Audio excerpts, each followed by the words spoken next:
Some of the main motivations behind killers include anger at a perceived sight or an unjust world, sexual gratification, financial gain, perceived moral superiority, or thrill-seeking. But even while in court, most criminals, even if they think they're in the right, do not attempt to justify their heinous actions. But these killers did. In this video, we'll be examining killers who tried to justify their crimes.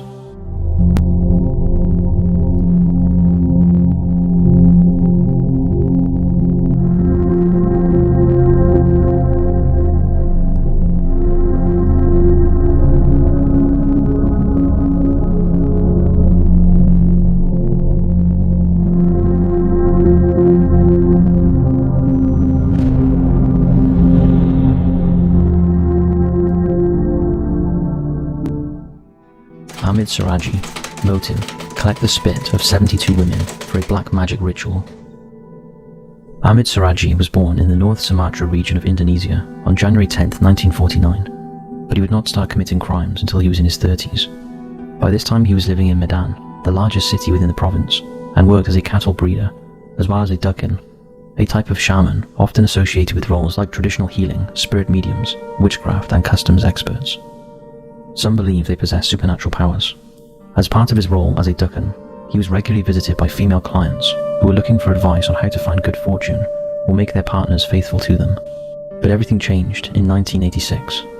That year, Siraji had a dream in which he was visited by his deceased father. He was told that he would need to find and kill 72 women and drink their saliva as part of a magical ritual that would allow him to become a mystical healer. However, instead of looking for ways to come across the naturally deceased, he decided to speed up the process by murdering the 72 women whose bodies he supposedly needed to fulfill the ritual. He later stated, "My father did not specifically advise me to kill people, so I was thinking it would take ages if I had to wait to get 70 women. I was trying to get it as fast as possible. I took my own initiative to kill." Siraji took advantage of his trusting clients, luring them into a sugarcane field and pretending that it was the first step towards finding a solution for their problems. He would often bury his victims up to the waist before strangling them to death. He would later bury their remains in the same field, with their heads pointing towards his nearby home. He stripped them naked beforehand in an attempt to speed up decomposition.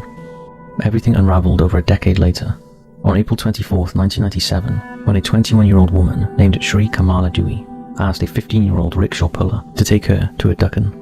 She asked him to keep it a secret and never requested to be picked up.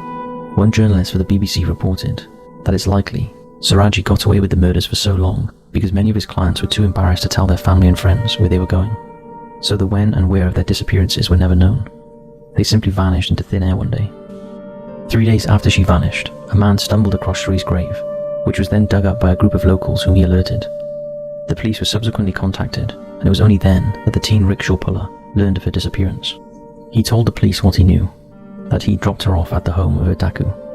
He gave them the address, which was the home of Siraji, and investigators visited him for questioning. The 48-year-old initially denied involvement in the case. The police then searched his home and found that he had stashed away Shri's handbag, dress and bracelet, which led them to arrest him. He finally confessed while in custody, revealing that he'd killed 42 women and girls in exactly the same way. An excavation of the sugarcane field was later carried out, which found that indeed 42 bodies had been buried there. Some were so badly decomposed that they could not be identified. During his interrogation with the police, Siraji explained the dream that he'd had and described the ritualistic manner in which he killed his victims. He would drink their saliva after strangling them to death. He never offered up an apology for what he'd done or admitted that the murders were a mistake. Instead, he stood by his explanation that he needed to complete the murders in order to become a powerful healer. His trial began on December 11, 1997. Siraji still maintained his innocence. His 3 wives, who were all sisters, were also arrested for assisting in the murders and helping to hide the bodies. One of the wives was tried as an accomplice. The women reportedly stated that they only confessed to such crimes after being subjected to torture at the hands of the police. Following a lengthy trial, Siraji was found guilty on April 27, 1998. He was given a sentence of death by firing squad. The wife who had been tried as an accomplice was also convicted and sentenced to death, but her sentence was later commuted to life in prison. Shortly before his death, he asked to see his first wife, a wish that was granted to him. He later stated, "The black magic came from God. I don't have it anymore. I have repented. I hope I have a chance to live." Siraji's plea for leniency was rejected, and he was executed by firing squad on July 10, 2008. His body was meant to be buried in a public cemetery in the following days, but the event was cancelled by the authorities, after they learned that as many as 100 relatives of his victims planned to disrupt it. Saeed Hanaleh. Motive: kill as many prostitutes as possible to clean the streets. Saeed Hanaleh was born sometime in 1962 in what was then known as the Imperial State of Iran. In later interviews, Hanaleh claimed that his mother was a violent woman, subjecting him to physical and emotional cruelty in his youth. He described how she would sometimes try and bite chunks of his flesh off, and would use her fingernails to scratch him so deeply that he bled. Interviewers later described Hanaleh as being honest and simple, but not very intelligent. By the time he started killing in 2000, he was married and a father to 3 children. He'd served as a volunteer during the Iran-Iraq War, and was now working in construction. Little other details are available on his life outside of his crimes. Hanaleh committed his first murder on August 7, 2000, when he killed 30-year-old Asara Karimpour. She would be the first in a string of 16 women murdered between then and July 2001. The murders became known as the Spider Killings by the Iranian media because the killer was known to lure women into his home, strangle them to death and dump their bodies afterwards. The vast majority of his victims were female sex workers who operated within the city of Mashhad, a particular religious and holy area of the country.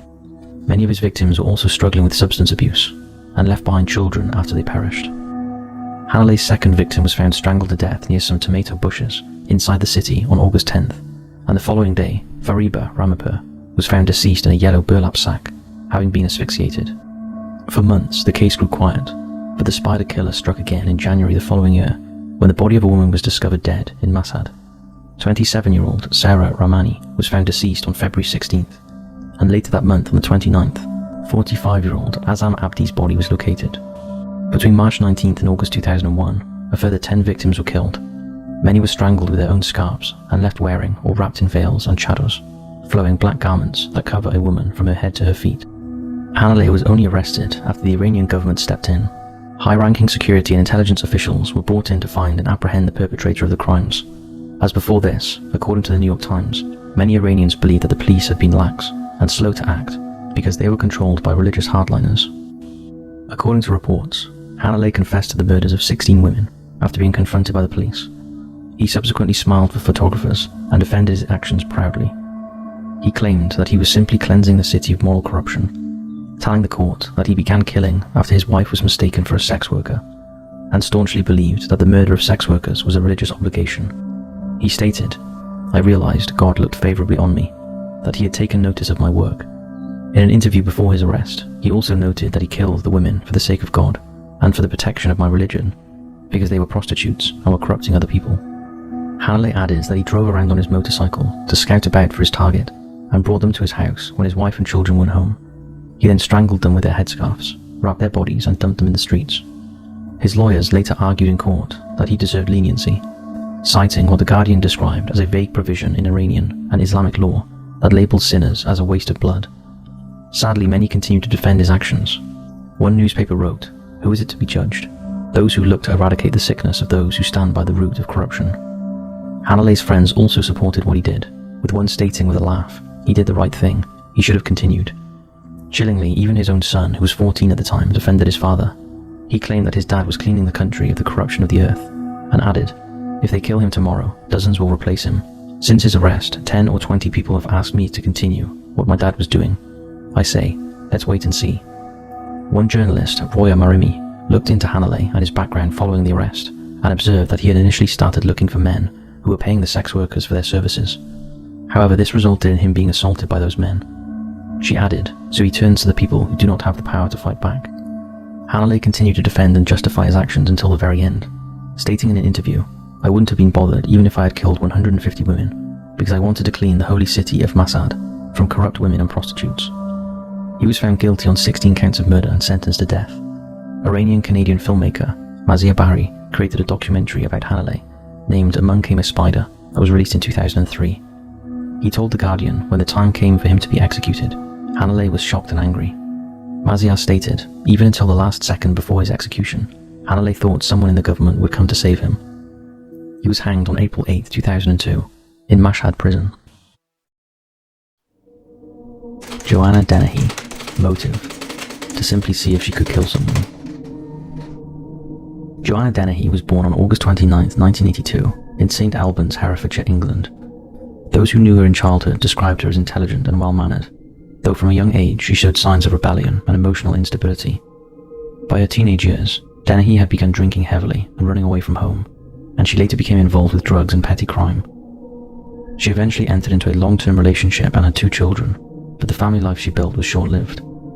After years of erratic behavior, Joanna abandoned her children and drifted into a transient existence, spending time between Petersburg and Hereford.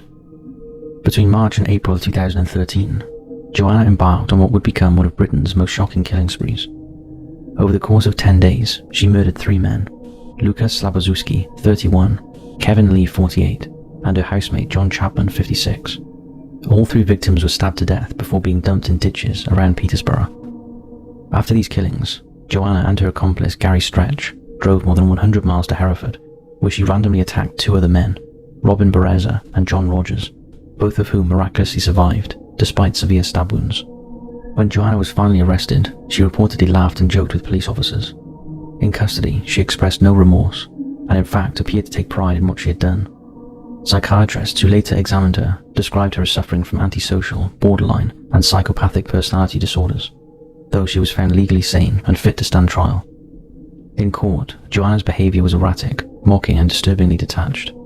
She often smiled, laughed, and at times appeared bored as the evidence against her was read aloud. When the judge asked if she was guilty, Joanna interrupted her own lawyer and replied calmly, "I'm guilty, I'm a murderer." Yet, what stood out most was how she tried to justify her actions. Joanna claimed that she had killed for fun, and later told psychiatrists that she wanted to prove that she could take control over life and death. She said she committed the murders to see if I was as cold as I thought I was. She described the murders as something she did to feel alive, comparing herself to a female Bonnie from Bonnie and Clyde. During her trial, she mocked both the prosecution and her accomplices, stating that she didn't want to kill women, only men, because it was more fun. Joanna was convicted of 3 murders and 2 attempted murders in November 2013.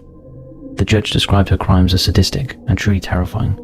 She was sentenced to life imprisonment without the possibility of parole, making her one of only a handful of women in British history to receive such a sentence. Even after her conviction, Joanna continued to justify what she had done. She described killing as Moorish and said she felt no guilt because her victims were weak. In interviews and prison reports, she maintained that she did not regret her actions, only that she was caught. Today, Joanna Dennehy remains one of Britain's most notorious and unsettling modern killers. A woman who not only murdered without remorse, but sought to rationalize her brutality as a form of self-empowerment. So that's it for this video. Thanks for watching Murderous Minds. Stay safe out there, and I'll see you next time.